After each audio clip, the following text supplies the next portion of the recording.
Age change అయ్యే కొద్దీ మనుషులు వాళ్ళ మనస్తత్వాలు అన్ని మారిపోతూ ఉంటాయి. బట్ మీ ఫ్యామిలీలో మాత్రం అది continue still it is going. Okay. సరే మీ ఫాదరు వాళ్ళ సొంత అన్న కాబట్టి, బ్లడ్ రిలేషన్ కాబట్టి ఓకే. చేయడంలో పెద్ద విషయం ఏం లేదు. But what about your mother? ఆవిడ ఎక్కడో బయట నుంచి వచ్చారు. అండ్ నా హస్బెండ్, నా పిల్లలు అని చెప్పి ఎవరికైనా ఒక సెల్ఫిష్‌నెస్ ఉంటుంది. బట్ మీ మదర్ కూడా ప్రతి విషయంలో కూడా మీ ఫాదర్‌తో పార్టిసిపేట్ చేసి వాళ్ళకి మ్యారేజెస్ దగ్గర నుంచి, మీ అత్త వాళ్ళ దగ్గర నుంచి అండ్ మీ బాబాయిలు గాని అందరికీ కూడా ఈచ్ అండ్ ఎవ్రీథింగ్ ఒక మదర్, ఫాదర్ ప్లేస్‌లో ఉండి చూసుకున్నారంట. అది నిజమేనా ఆ టైంలో? అవునండి. అది నిజమే. దీనికి కూడా ఒక బ్యాక్‌గ్రౌండ్ ఏంటంటే తెలీదు నాకు. అమ్మ, నాన్న ఎప్పుడైనా చెప్పారో లేదో కానీ, అమ్మ, నాన్నది పెళ్లి చూపులయ్యాయి. అయ్యాక పెళ్లి ఓకే చెప్పే ముందు డ్యాడీ అమ్మని గుడికి తీసుకెళ్లారనమాట. తీసుకెళ్ళి ఇది కూడా అమ్మ, నాన్న చెప్పారు ఈ స్టోరీ. సో గుడికి తీసుకెళ్ళి నాన్న ఒకటే చెప్పారంట, నాకు నా కుటుంబం చాలా పెద్దది. నేను నిన్ను పెళ్లి చేసుకుంటే ఇంటికి పెద్ద కోడలుగా వస్తున్నావు. సో ఈ బాధ్యతలు కూడా నువ్వు షేర్ చేసుకోగలవు. నాకు 4 ఉన్నారు బ్రదర్స్ అండ్ సిస్టర్స్. సో ఈ బాధ్యతలంతా చూసుకోగలవు అంటే నాకు ఈ పెళ్లి ఓకే అని. వాళ్ళది అరేంజ్డ్ మ్యారేజ్. సో అప్పుడే పెళ్లికి ముందే అమ్మని ప్రిపేర్ చేశారు, బాధ్యతలు అన్నీ ఉంటాయని. అమ్మ అలాగే ఓకే అని చెప్పి పెళ్ళి అయింది. అలాగే ఈ రోజుకి కూడా ఆ ఇంటికి పెద్ద కోడలు స్థానం అలాగే మెయింటైన్ చేసుకుంటూ వచ్చారనమాట. సో ఏది ఉన్నా ఎవరికి ఏం జరిగినా మా అమ్మ నాన్న ముందు ఉంటారు. So for the entire family. So అలాగా అమ్మ కూడా షీ కెప్ట్ అలాగే చూసుకుంటూ వచ్చింది. ఒక క్లోజ్డ్ కుకూన్ లో అందరు మిగతా వాళ్ళందరిని చూసుకున్నట్టు అందరిని అలాగే చూసుకుంటూ వచ్చారనమాట. సో సో అప్పుడు ఇచ్చిన మాట ఇప్పటికీ కూడా అమ్మ తప్పట్లేదు. Apart from own brothers sisters వదిలేసిన డాడీ స్టాఫ్, వాళ్ళ ఫ్యామిలీస్, వాళ్ళకి ఏదైనా కష్టాలు వచ్చినా సో ఇట్ ఈస్ లైక్ అందరూ మన వాళ్ళే అన్న దీంట్లోనే ఉంటారు.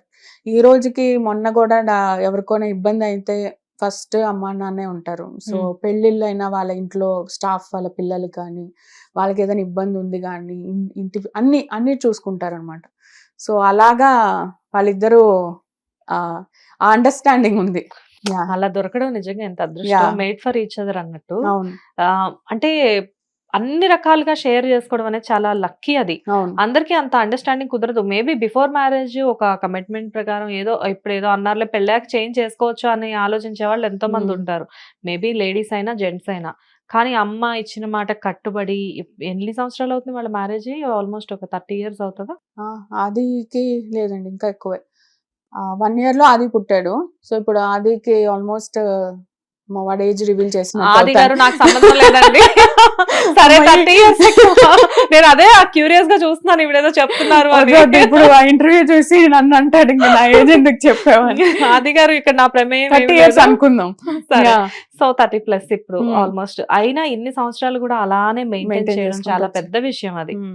నేనంటే అదే కొన్ని లక్కీ అనుకుంటా. మేబీ మీ ఫాదర్ హార్ట్ అలా ఉంది కాబట్టేమో ఆల్మోస్ట్ అంటే ఫ్యామిలీకి ఫస్ట్ ప్రయారిటీ ఇచ్చి ఈవెన్ వాళ్ళ నలుగురిని కూడా మీ ఇద్దరులానే ఆయన పిల్లలు అనుకుని ఆయన చూసుకున్నారు అని చేశారు. సో ఇప్పటికీ కూడా మా అత్తలు మా బాబాయిలు తర్వాతే మేము. సో ఇట్ ఈస్ లైక్ వాళ్ళే the first children. Okay. And అయితే మీ మదర్ జనరల్ గా లైక్ అంటే మీ మదర్ అంటే మీ జనరల్ గా నేను సాయి కుమార్ గారి గురించి ఒక విషయం మాత్రం అడగాలి. ఎప్పటి నుంచో ఇది అనుకుంటాను. మాకు తెలిసి సాయి కుమార్ గారు చాలా స్ట్రిక్ట్ పర్సన్ లాగా కనిపిస్తారు మాకు బయట.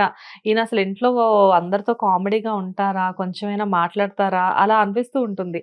ఇంట్లో అమ్మ బాగా భయపడతారా నాన్నకి? అంటే భయపడడం ఉండదండి. ఇట్స్ మ్యూచువల్ రెస్పెక్ట్ ఇచ్చుకుంటారు ఒకరికొకరు. సో ఒకరు కోపంగా అంటే ఏ ఇంట్లోని కోపాలు ఇవన్నీ లేకుండా అవ్వదు కదా. సో ఒకరు కోపంగా ఉన్నప్పుడు ఒకరు తగ్గుతూ ఉంటారు. సో అమ్మ was mostly dedicated her life మా కోసం, ఇంటి కోసం, ఫ్యామిలీ కోసం. అమ్మ కూడా బాగా చదువుకున్నారు. తర్వాత she wanted to be a lawyer. So actual గా అమ్మ బాగానే వాదన అది చేస్తుంది. బట్ ఏంటంటే ఇంకా ఫ్యామిలీ కోసం నాన్న చాలా బిజీగా ఉండేవారు.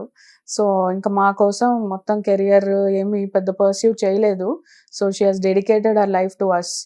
సో క్వశ్చన్ ఏం అడిగారు? అంటే ఇద్దరిలో ఎవరి డామినేషన్ ఉంటుంది ఇంట్లో? ఓకే. సో డామినేషన్ ఉండదు, మ్యూచువల్ రెస్పెక్ట్. సో ఒకరు డామినేటింగ్ గా, కోపంగా, అగ్రెషన్ గా ఉంటే ఒకరు తగ్గుతూ ఉంటారు, ఇంకొకరు ఉన్నప్పుడు ఇంకొకరు తగ్గుతూ ఉంటారు. ఓకే. బట్ డాడీ కూడా మాక్సిమం అమ్మ చెప్పిన మాట అంటే ఇద్దరు మ్యూచువల్ గానే ఉంటుంది, ఓకే. ఒకరు డామినేటింగ్ గా ఉండదు. Yeah. జనరల్ గా ఇంత చేసే మనిషికి డెఫినెట్ గా డాడీ రెస్పెక్ట్ చాలా ఎక్కువగా ఇస్తారు. అవును. సో అమ్మ చెప్పిన మాట విని తీరాల్సిందే అక్కడ. అవును. అండ్ దీంతో పాటు జనరల్ గా నాకు ఇంకో విషయం తెలిసింది. ఇది ఇండస్ట్రీలో చాలా మందికి తెలియని విషయం, బట్ నాకు తెలిసింది. సాయి కుమార్ గారు బిఫోర్ హీరో అవ్వక ముందు, ఇండస్ట్రీకి రాకముందు లెక్చరర్ గా కూడా వర్క్ అవును. చేశారు అని తెలిసింది. అవును. అది నిజమేనా? అవునండి. So okay. డాడీ చాలా మంచి స్టూడెంట్. ఎంఫిల్ ఎంఏ చేశారు. ఎంఏ ఎంఫిల్ చేశారు. చేశాక మెడ్రాస్ లో ఒక కాలేజ్ లో he worked as lecturer first. So academically కూడా చాలా బాగా, అంటే అంత మెమరీ పవర్ అంత ఉన్నప్పుడు చాలా బాగా చేసేవారు. దాని తర్వాత ఎన్సిసి కూడా, అంటే మెడ్రాస్ లో ఎన్సిసి క్యాడెట్ కి was one of the members. So వాళ్ళు సెయిలింగ్ కూడా వెళ్ళారు. సెయిలింగ్ వెళ్ళి అప్పట్లో ఫస్ట్ వచ్చి ఆల్ ఇండియా ఫస్ట్ మన ఇందిరాగాంధీ గారితో బ్రేక్ఫాస్ట్ మీటింగ్ కూడా జరిగింది. So he was very good, sports కానీ మన చదువుల్లో కానీ లెక్చరర్ గా చేశారు. అప్పటికే he was a dubbing artist. So దాని తర్వాత మూవీస్ రాకముందు అంటే చదువుకునే టైంలోనే ఆయన డబ్బింగ్ ఆర్టిస్ట్ గా ఉన్నారు కదా. సో ఇప్పుడు లెక్చరర్ గా వర్క్ చేసేటప్పుడు కూడా ఆ డబ్బింగ్ ఆర్టిస్ట్ గా కంటిన్యూ అవుతూనే ఉన్నారు. 1 year చేశారు ఎగ్జాక్ట్ గా. దాని తర్వాత ఇంకా కంప్లీట్లీ మూవీస్ కి వచ్చేసారు. ఆ 1 year కూడా మధ్య మధ్యలో డబ్బింగ్స్ అవన్నీ చెప్పేవారు. మ్యారేజ్ ఎప్పుడైంది? హీరో అయిన తర్వాత మ్యారేజ్ అయిందా? కాదండి, మ్యారేజ్ టైంలో నాన్న అప్పటికి చిన్నవి చేశారు. ఈ ఛాలెంజ్ చిరంజీవి గారితో ఆ సినిమా. సో అలాంటి చిన్న రోల్స్ చేస్తూ ఉన్నారు.